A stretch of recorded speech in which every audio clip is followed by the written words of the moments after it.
महाराज खबर तो पहुंचाने गए थे, पर तुम्हारे इधर समुद्र तो गए हैं तो 2-4 पहिए डूब गए, उसको पार नहीं कर पाए महाराज। लंका नगरी में घुसने की हिम्मत किसी की नहीं है, क्योंकि तुम्हारी लंका में जो लंका नगरी है उसमें मच्छर भी प्रवेश नहीं कर सकता महाराज। तो जनकपुरी के कोई मंत्री कैसे जा सकता था? अब इसका उत्तर तुम्हें बताओ महाराज। खबर पहुंचाने तो गए थे, पवन में उतनी शक्ति नहीं जो खान नमक तक लाए। अगर समुद्र में भी पत्र भिड़ा देते वो भी मेरे पास आ जाता।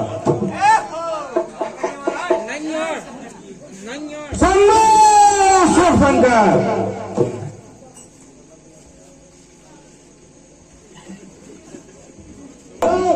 मेरे प्रभु का धनुष है। लंकेश इस धनुष को नहीं उठाएगा।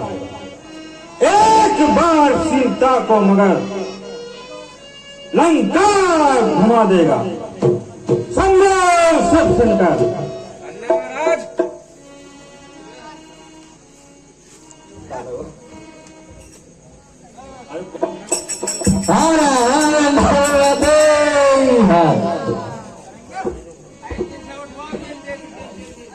चलो महाराज,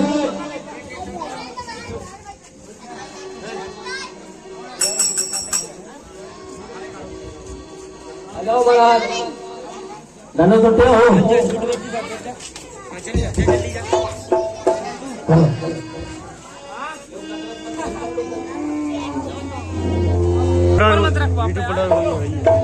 हाँ महाराज, हवा न निकल पाए। जाओ महाराज, तुम लोग शंका मारे जाओ 3 पायदार। आ जाओ महाराज।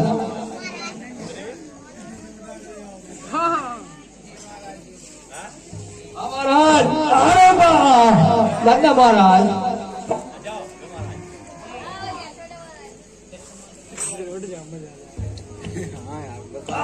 अरे धन्य महाराज, जाओ परिवारी की जाओ।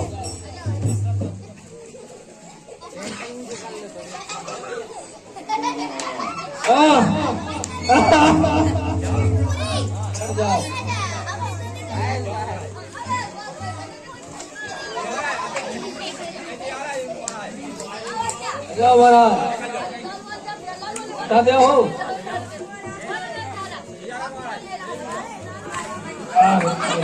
ले जाओ महाराज।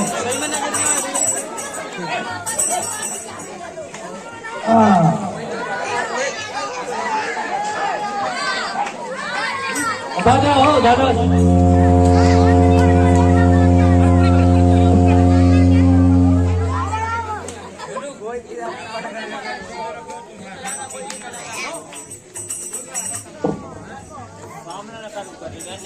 हाँ उठा दो महाराज।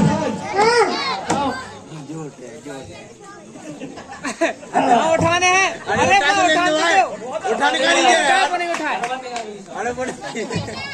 अरे भाइयों उठा ले महाराज। कहाँ से उठे हो? पूरा होगा कहाँ से? बड़े स्पोर्ट्स कर रहा होगा।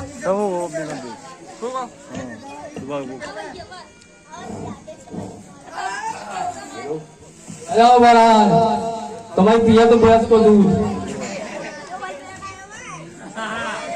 हाँ महाराज, 1 2 3 जाओ।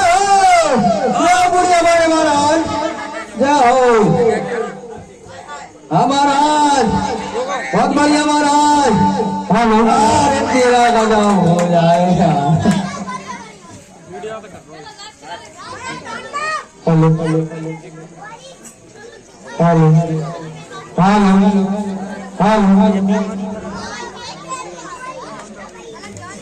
बीमारी खत्म बीमारी। हाँ महाराज, जाओ बुढ़िया बड़े महाराज, जाओ। बंद कर दो।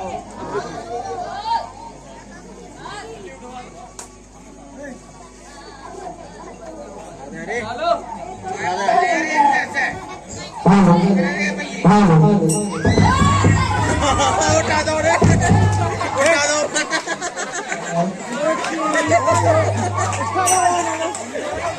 ढका दो। हाँ देखो भाई, इस प्रकार सारे राजा अंदर जाओ। उठा दो तो महाराज जनक अपने मन में बहुत दुखी होते हैं और जो राजा थे उनसे महाराज जनक क्या कहते हैं, बड़ा सुंदर संवाद है, सभी लोग शांतिपूर्वक सुनेंगे। काश ऐसा होता कि मैं ऐसा प्रेरणा लेता तो आज मुझे दिन देखने को ना मिलता। शायद मुझे ऐसा लगता है कि मेरी पुत्री कुंवारी हो जाएगी और ये धरती मुझे वीरों से खाली दिखती है।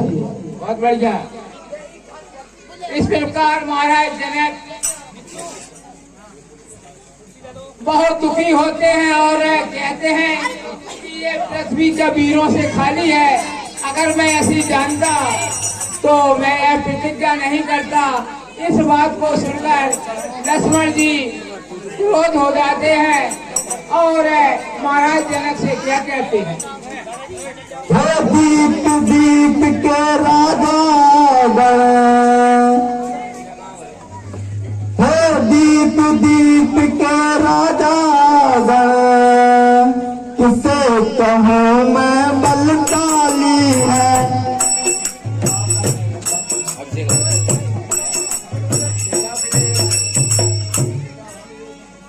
तो सभी राजाओं को देखकर तो मुझे ऐसा लगता है कि ये धरती वीरों से वीर हो गई है। हे देश देश के राजाओं, अंदर रखिए। किससे कह दूं बलशाली है। महाराज जनक मन में बहुत दुख मनाते हैं और सारे राजाओं महाराजों से कहते हैं, हे देश देश के राजाओं, किससे कह दूं बलशाली है। अब मैंने यह जान लिया कि पृथ्वी वीरों से खाली है।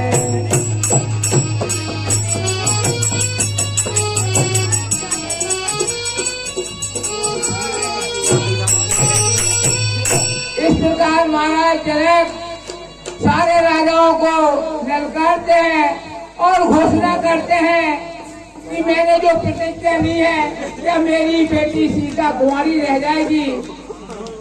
मैं अगर ऐसी जानता कि इस पृथ्वी पर कोई वीर नहीं है तो मैं यह प्रण नहीं करता। इस बात को सुनकर लक्ष्मण जी क्रोधित हो जाते हैं और महाराज जनक से क्या कहते हैं,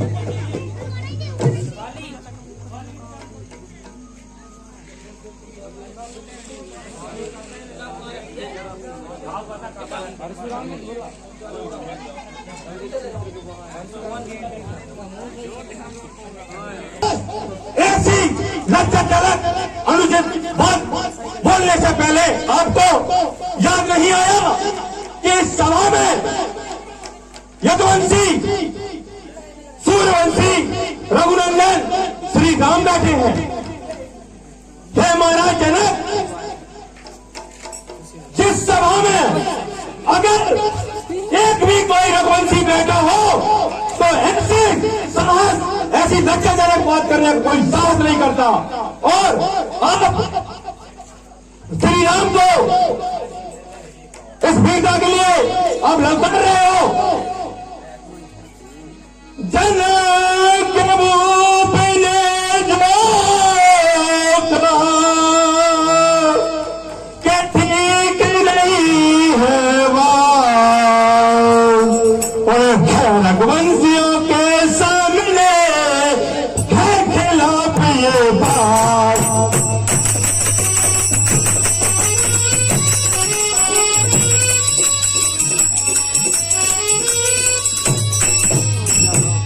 हे महाराज जनक, ऐसी लज्जाजनक अनुचित बात करके आप रघुवंशियों का अपमान कर रहे हैं।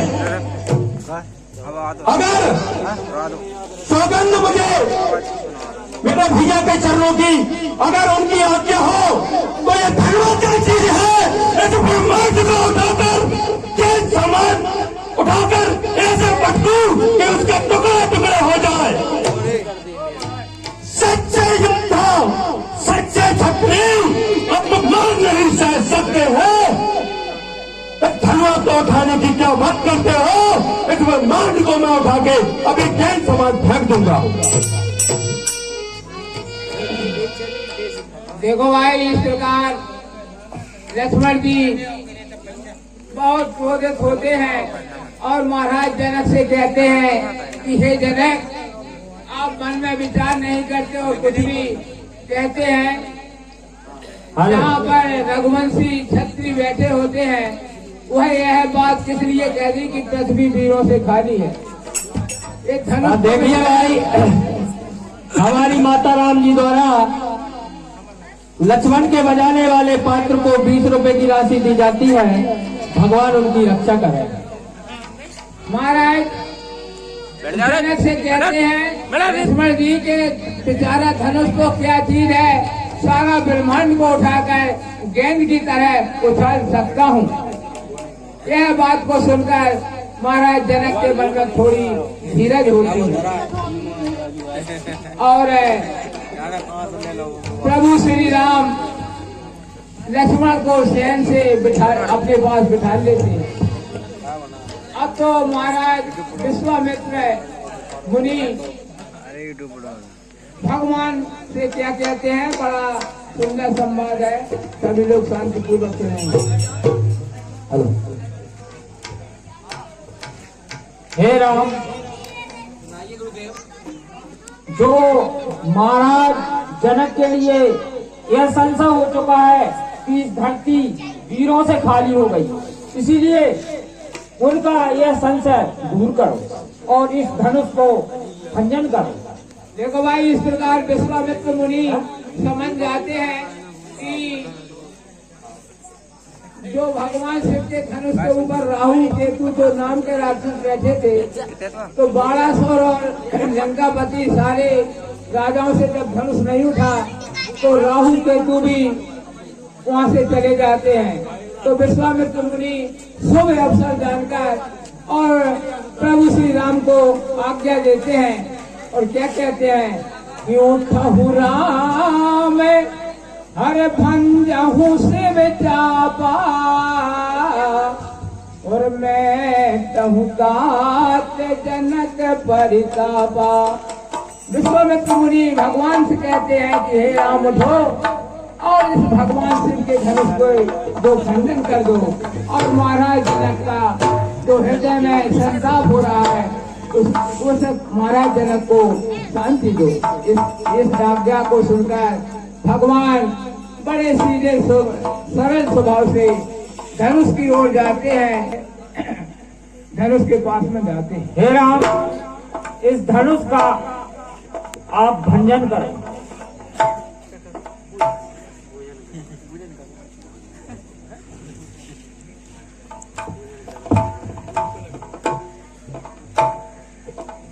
इस प्रकार प्रभु श्री राम भगवान शिव को नमस्कार करते हुए धनुष के पास में जाते हैं और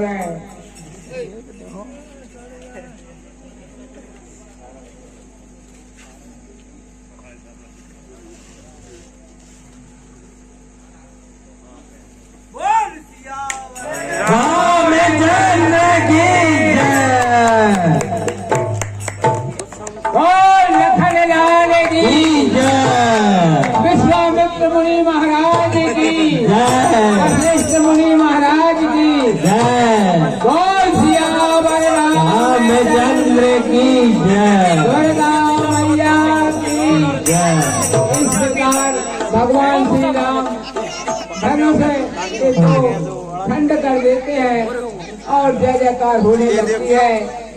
जब धनुष टूट जाता है तो परशुराम जी हिमालय की गुफा में तपस्या कर रहे थे। धनुष की टंकार से उनकी तपस्या भंग हो जाती है और जनकपुरी जनक के राज में परशुराम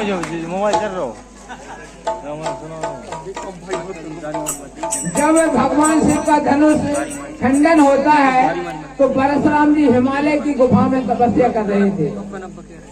इस धनुष के खंडन होने से, आवाज आने से परशुराम जी जनकपुरी में आ जाते हैं और धनुष के तो खंडन देखकर महाराज जनक को ललकारते।